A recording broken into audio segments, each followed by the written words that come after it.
दशरथ के बेटे राम का पूजने वाला मौजूद है, राजा के बेटे का पूजने वाला मौजूद है। कोई गांधी को पूज्य कहता है, कोई नेहरू को पूज्य कहता है, कोई आइंस्टाइन को पूज्य कहता है, कोई फिल्म के एक्टर को पूज्य कहता है। आजकल नेताओं की महफिल में तो लाखों लाख की भीड़ हो रही है। तो ऐसा नहीं कि वहां लाखों की भीड़ की वजह से बहुत बड़ी बात बन जाती है। दुनियादारों की भीड़ लगती है जो दुनिया सुनने के लिए जाते हैं, वरना कोई भी नेता जन्नत की, आखिरत की और बहिश्त की बात तो करता नहीं। वो सारे पॉलिटिकल लीडर बिजली की, पानी की, सड़क की बातें करते हैं, खालिस दुनिया की बातें करते हैं। तो जो दुनियादार हैं उनकी महफिल में भीड़ लगाते हैं। और ये जो दीनी मजलिसें हैं ये खालिस, पाकीज़ा और रूहानी मजलिसें हैं। यहाँ सिर्फ आखिरत की, जन्नत की, बहिश्त की, रूहानी दुनिया की बातें होती हैं। अब जिनको आखिरत प्यारी है, जिनको बहिश्त प्यारी है, जिनको अल्लाह प्यारा है, तो वो इस तरह की महफिलों में आते हैं। और ये बिल्कुल सच है कि हमेशा हर दौर में अच्छे लोगों की कमी रही है। आज भी आप जाती तजर्बा कर लें कि समाज में सच्चे कितने हैं और झूठे कितने हैं। मुझसे ज़्यादा आपको तजर्बा है। समाज में आपके मुखलिस कितने हैं, सिंसियर लोग कितने हैं और मुनाफिक कितने हैं, जो ज़बान पे कुछ रखते हैं और दिल में कुछ रखते हैं। आपको इसका अच्छी तरह अंदाज़ा है कि मुखलिस लाखों करोड़ों में कोई कोई मिलता है और मुनाफिक कदम कदम पे मिलते हैं। नमाजी बहुत कम मिलेंगे, अब बेनमाजी नमाज के वक्त में सड़कों पे बहुत मिलेंगे। जन्नत की क्यारी में बहुत कम लोग मिलेंगे। बाजार जिसे बहुत बुरी जगह करार दिया गया है। बुखारी और मुस्लिम की हदीस में आया है कि इन्ना अहब्बल बिलाद इलल्लाहि मसाजिदुहा, अल्लाह के नजदीक सबसे ज्यादा पसंदीदा जगह मस्जिद है। और वो सबसे बेहतर है जो सबसे पहले मस्जिद जाता हो और सबसे आखिर में मस्जिद से निकलता हो। अल्लाह के नजदीक सबसे पसंदीदा जगह मस्जिद है, बिल्कुल द डियरेस्ट प्लेसेस, यानी जिसको आप कह सकते हैं कि सबसे ज्यादा प्यारी जगह अल्लाह को, जो हमारा पैदा करने वाला है, उसको मस्जिद है। और सबसे अनप्लीजेंट जगह, यानी जो नापसंदीदा जगह है अल्लाह के नजदीक, इन्ना अब गज़ल बिलाद इलल्लाह, अल्लाह के नजदीक सबसे ज्यादा मबगूज़, सबसे ज्यादा नापसंदीदा जो जगह है वो बाजार है।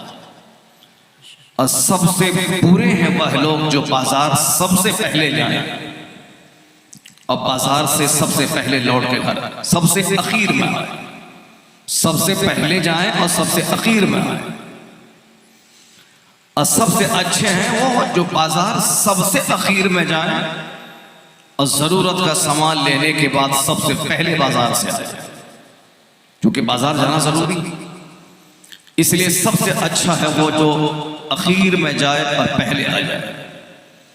और सबसे बुरा है वो जो सबसे पहले बाजार जाए और घूमता रहे, दूसरों का मुंह देखता रहे कि कोई पान खिला दे, कोई चाय पिला दे, दूसरों की बहू बेटी को बुरी निगाह से घूर घूर कर देखता रहे। वह दूसरों की बेटी को देखे, उसकी बेटी को कोई दूसरा देखे, या दूसरों की बीवी को देखे मेला में और उसकी बीवी को कोई दूसरा देखे, या दूसरों की माँ को देखे मेला में और उसकी माँ को कोई दूसरा देखे। यानी ज़मीर मर चुका है लोगों का। काफिरों का क्या कहना, काफिर का तो कोई मतलब ही नहीं। काफिर के लिए तो फीनारे जहन्नम, हमेशा के लिए जहन्नम में है, दुनिया में भी जहन्नम है। बेचैनी की आग में कुफार और मुशरिकीन जल रहे हैं। दौलतों की मौजूदगी में रोजाना अरबपति खुदकुशी कर रहे हैं। दौलत बढ़ाने के टेंशन में 1 दर्जन बीमारी में जल रहे हैं।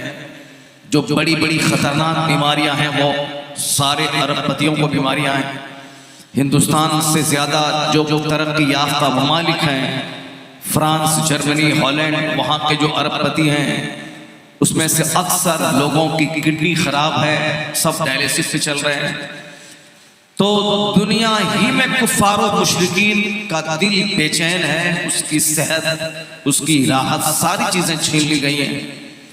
और मरने के बाद तो कोई हिसाब किताब ही उससे नहीं है कि बस सीधे जाएगा, क्योंकि अल्लाह की ज़मीन, अल्लाह का आसमान, अल्लाह की दी हुई रोज़ी खाने के बाद उसी रब की ज़ात में दूसरे को शरीक करना, खालिक को छोड़कर मखलूक की परस्तिश करनी, जो सारी कायनात का पैदा करने वाला है उसकी इबादत छोड़कर जो चीज़ पैदा हुई है, जो मखलूक है, जिसको अल्लाह ने पैदा किया है, उसके सामने सर टेकना है। कभी नदी के सामने, कभी नाला के सामने, कभी मच्छर के सामने, कभी छुछंदर के सामने, कभी बंदर के सामने, कभी भैंस के सामने, कभी गाय के सामने, कभी पहाड़ के सामने, कभी चांद के सामने, कभी सूरज के सामने। ये सारी चीजें अल्लाह ने पैदा की हैं। सूरज को अपनी रोशनी नहीं है, सूरज को रोशनी देने वाला अल्लाह के साथ, और अल्लाह ताला सूरज की रोशनी छीन लेता है। जब सूरज में ग्रहण लगता है तो ये बताया जाता है कि जो लोग सूरज को खुदा कहते थे वो जान लें कि तुम्हारा खुदा बीमार हो चुका है, तुम्हारे खुदा की रोशनी छीन ली गई है। जिसको तुम खुदा कहते हो, सूरज को, वह खुद अपनी रोशनी को नहीं बचा सकता, वह तुम्हें संकट से क्या बचाएगा, वह तुम्हें मुसीबत से क्या बचाएगा। वह लोग अल्लाह को कितने नापसंद हैं जो अल्लाह को छोड़कर अल्लाह की पैदा की हुई चीज की इबादत करते हैं। जितनी भी चीजें पैदा की गई हैं वो सारी चीजें फानी हैं, चाहे किसी राजा का बेटा हो, चाहे किसी महाराजा का बेटा हो, किसी की भी इबादत और परस्तिश और पूजा हो ही नहीं सकती है। इबादत के लायक है वो जो सारी सृष्टि का खालिक है, जो सारी कायनात का मालिक है, जिसने एक पानी की नापाक बूंद से इंसान को जन्म दिया, और ये सारा इंसान उसी नापाक कतरे से पैदा हुआ है, और ये हमेशा मौत और बीमारी के साए में रहता है ये इंसान। और अचानक रास्ता चलते चक्कर आया, गिरा और मर गया। ऐसा नहीं है कि मरने के बाद सड़ गया, गल गया, खत्म हो गया। इस्लाम का बुनियादी अकीदा है कि जो अल्लाह पानी के एक कतरे से तुझको पैदा किया है, जो अल्लाह माँ के पेट में माँ का महामारी खून रोक के तेरी ग़िज़ा का इंतजाम किया है, जो अल्लाह माँ की खुश्क छाती में खून को दूध बना के तेरी परवरिश का इंतजाम किया है, तो जो अल्लाह माँ के पेट में पानी की बूंद से तेरी तख्लीक की, वो अल्लाह तुम्हें ऐसे ही मार के नहीं छोड़ देगा, मौत देगा अब तुम सड़ जाओ, गल जाओ। वो अल्लाह तुम्हें फिर दोबारा पैदा करेगा, और दोबारा पैदा जिंदा करने के बाद तुझसे सवाल करेगा कि ये बता दे कि तू मेरी जमीन पर चल के मेरे लिए तुमने क्या किया, तू मेरे आसमान के नीचे रहा, तुमने मेरे लिए क्या किया। मैंने तुझे ज़बान दी, मैंने तुझे आंख दी, मैंने तुझे हाथ दिए, मैंने तुझे पाँव दिए, मैंने करोड़ों लोगों को हाथ से महरूम रखा, करोड़ों लोग पाँव से महरूम हैं, करोड़ों लोग आंख से महरूम हैं, नाबीना हैं, अंधे हैं, मगर मैंने तुझको आंख दिया, तूने इसका क्या शुक्र अदा किया। और बंदा जब तक जवाब नहीं देगा अपनी जगह से क़यामत के दिन हट नहीं पाएगा। ये जिस तरह ये आसमान बगैर खंभे के खड़ा है, ये फैक्ट है, उसी तरह उससे ज्यादा फैक्ट है कि मरने के बाद हिसाब होगा, क़यामत कायम होगी, और हर स्याह सफेद के बारे में अल्लाह पूछेगा। ये इंसान अभी इस तरह मस्त है, खाने पीने, मेला घूमने, खेती बाड़ी करने और आखिरत के बारे में नहीं सोचने में ये बदमस्त हाथी की तरह मस्त है। पैगंबर आज़म अलैहिस्सलाम ने कहा था आखिर ज़माने में लोगों की अक्लें छीन ली जाए, लोग दीवाना और पागल हो जाएंगे। ये पागलपनी ही है कि अल्लाह को छोड़कर अल्लाह की मखलूक के सामने हाथ फैलाना और अल्लाह की मखलूक को हाजत रवा मानना और अल्लाह की मखलूक की परस्तिश और पूजा करना। इससे बड़ा पागलपन और क्या हो सकता है कि दुनिया कायनात का पैदा करने वाला उसको छोड़ के एक मिट्टी के सामने सर टेकना, उसको खुदा कहना, इससे बड़ा पागलपन और क्या हो सकता है। जो चीज फना होने वाली है उसके सामने सर टेकना, जो किसी का बेटा है उसको खुदा कहना।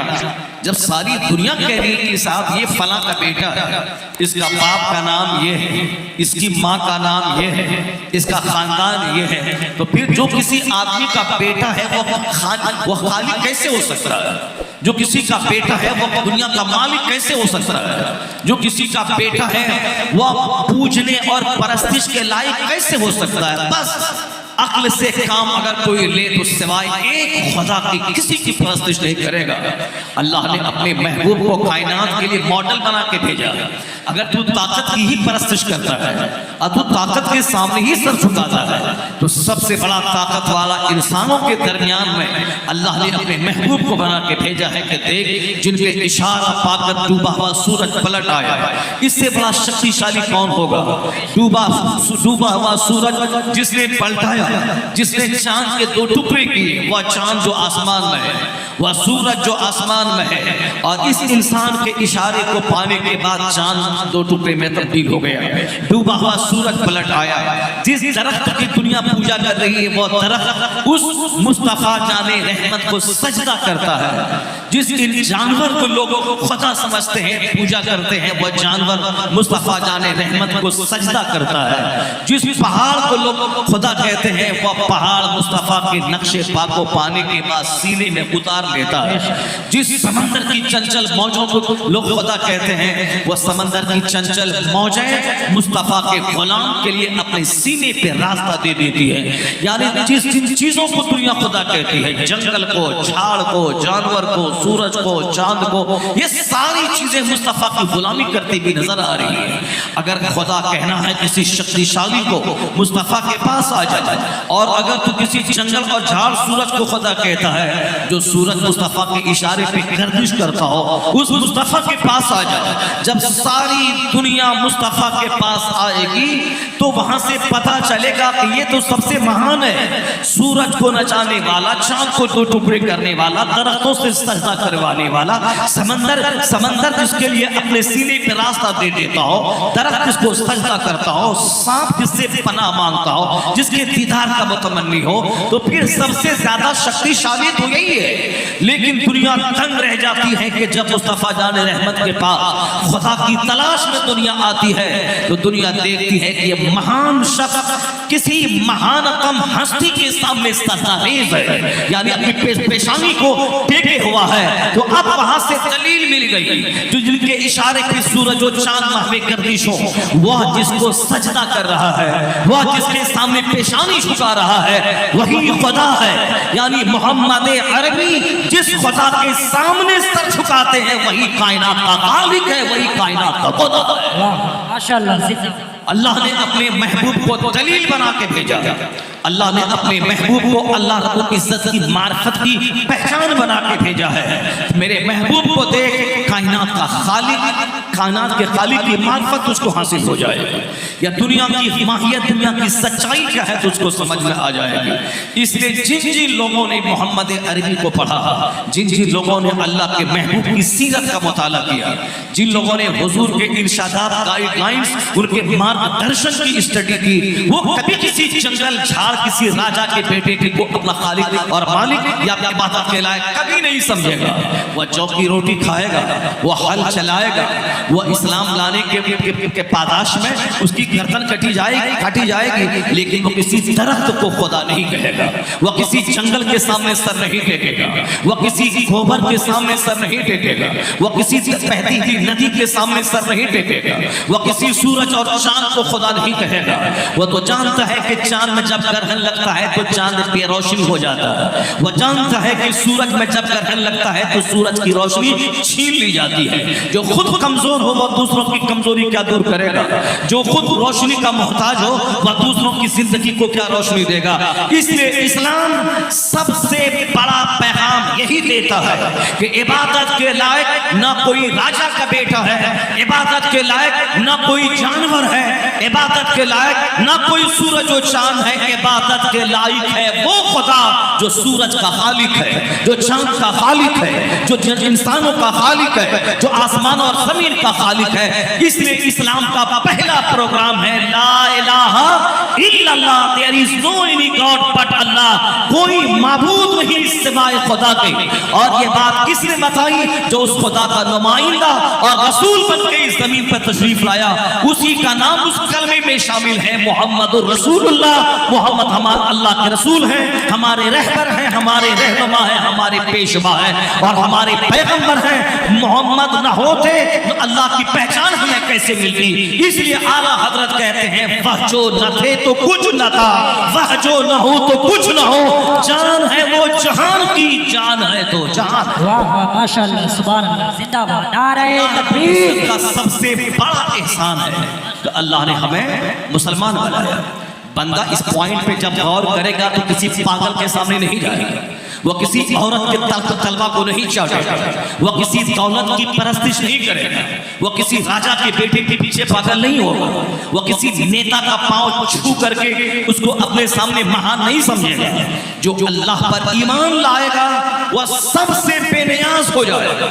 एहतराम होगा माँ बाप का, एहतराम होगा अपने बड़ों का, एहतराम होगा अपने उस्ताद का, एहतराम होगा उसका जिसकी दाढ़ी इस्लाम में सफेद हो गई, एहतराम होगा उसका जो हमसे उम्र में बड़ा है, एहतराम उसका होगा जिसका कैरेक्टर सबसे बड़ा है, जिसका किरदार सबसे बड़ा है। रिस्पेक्ट माँ पेरेंट्स की, रिस्पेक्ट अपने से बड़ों की, रिस्पेक्ट अपने से मुत्तकी की, रिस्पेक्ट अब शौहर की, रिस्पेक्ट अपने बड़े भाई की, रिस्पेक्ट अपने टीचर की।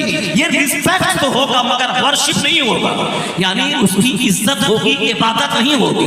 इबादत माँ बाप की भी नहीं होती है, इबादत उस्ताद की भी नहीं होती है। यहाँ तक कि सारी दुनिया में जितने लोग कलमा पढ़ने वाले हैं कोई मुस्तफा की इबादत नहीं करता, वह पैगंबर आज़म की इबादत नहीं करता। वह कहता है अशहदु अन्ना मुहम्मदन अब्दुहु व रसूलुहु, आई की फिटनेस में गवाही देता हूँ कि मोहम्मद अरबी अलैहिस्सलाम अल्लाह का बंदा है, वो अल्लाह के पैदा किए हुए हैं। अल्लाह ने मोहम्मद अरबी को पैदा किया, वो अल्लाह का बंदा है, वो अल्लाह का रसूल है, वो अल्लाह का महबूब है। इसलिए अल्लाह ने अपने महबूब को जो अजमतें दी हैं, जो बड़ाइयाँ दी हैं, और उस बड़ाइयों में से एक बड़ाई का राज ये भी है कि दुनिया में किसकी पूजा नहीं हुई मगर एक तन्हा ज़ात मोहम्मद अरबी की है कि एक बंदा दुनिया में ऐसा नहीं मिलेगा, ना हिंदू का, ना सिख का, ना ईसाई का, ना क्रिश्चियन का, ना जैन का, ना बौद्ध का, ना किसी भी बिरादरी का। और खुद मुसलमान जो दुनिया में 200 करोड़ से ज्यादा आज आबाद है, मुसलमान का एक फर्द भी नहीं मिलेगा जो मोहम्मद अरबी की पूजा करता हो, कोई फर्द नहीं मिलेगा।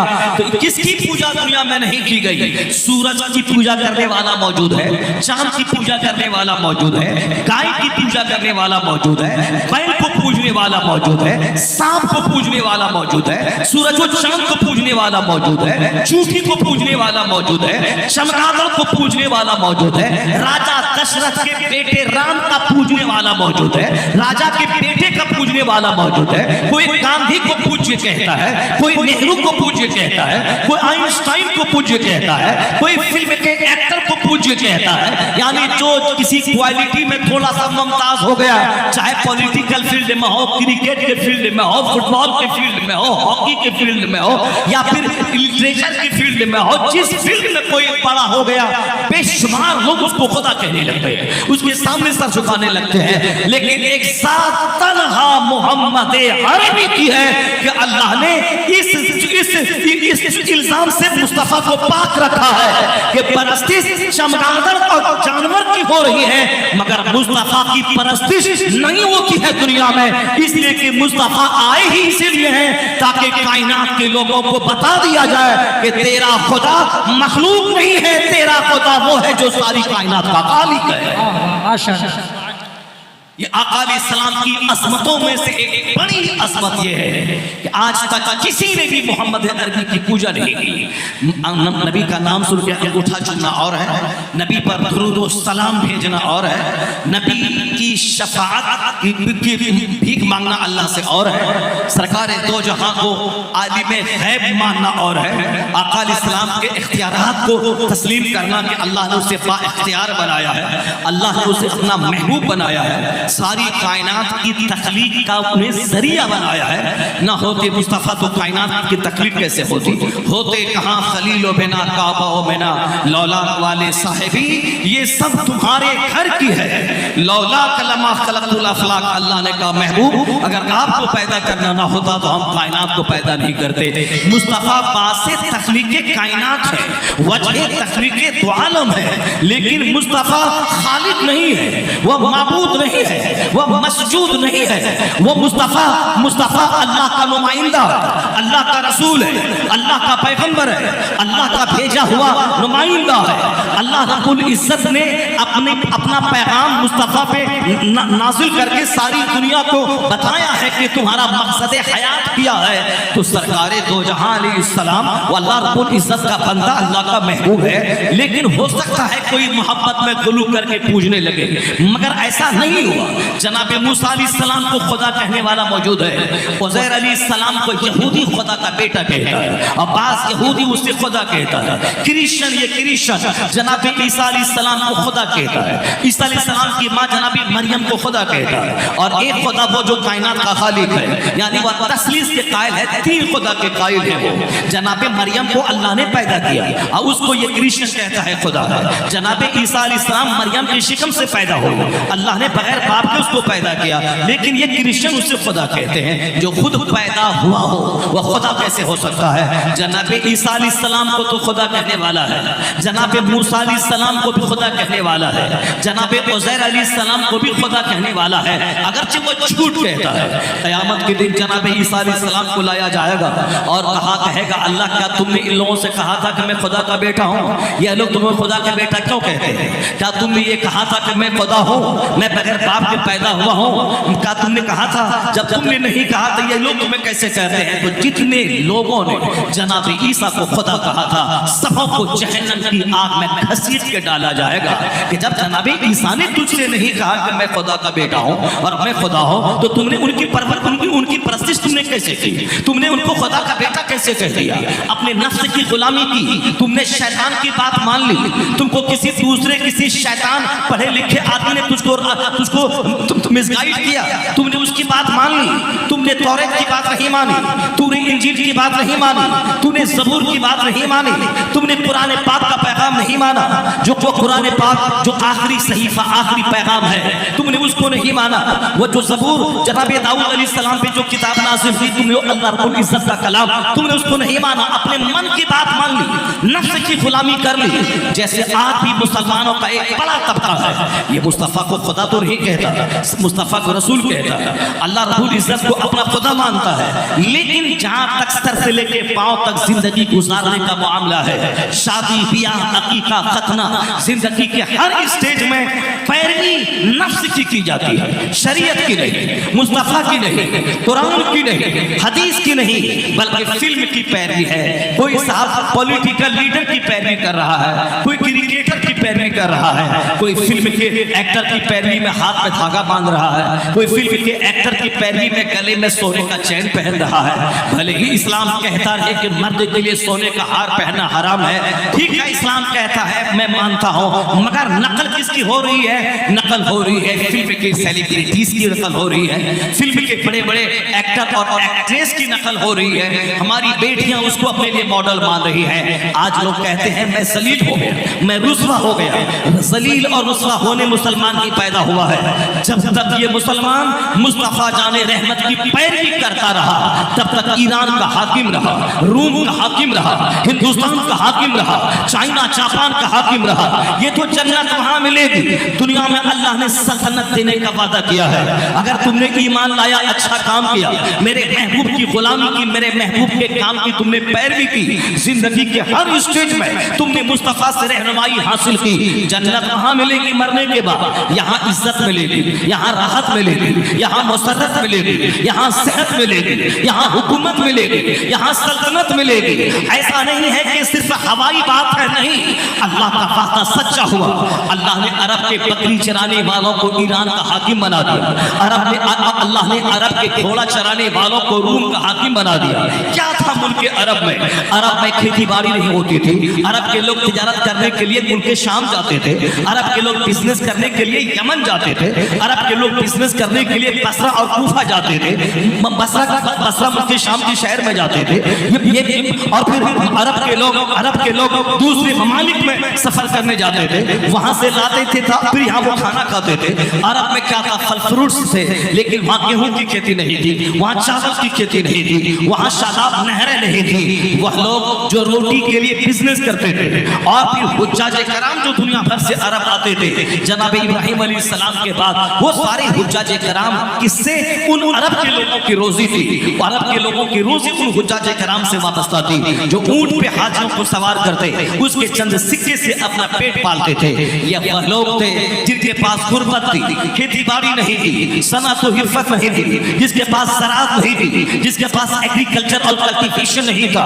लेकिन मालूम है, जब उन्होंने मुस्तफ़ा का कलमा पढ़ा, जब उन्होंने मुस्तफ़ा की गुलामी का पट्टा गले में डाल लिया, उन्होंने इस्लाम की खिदमत का बीड़ा उठाया कि आका अलैहिस्सलाम के मजहब पर अमल भी करेंगे, उस मजहब का प्रचार भी करेंगे, उस मजहब को अपने घर में भी नाफिज करेंगे और सारी दुनिया में नफास की तहरीक छेड़ेंगे।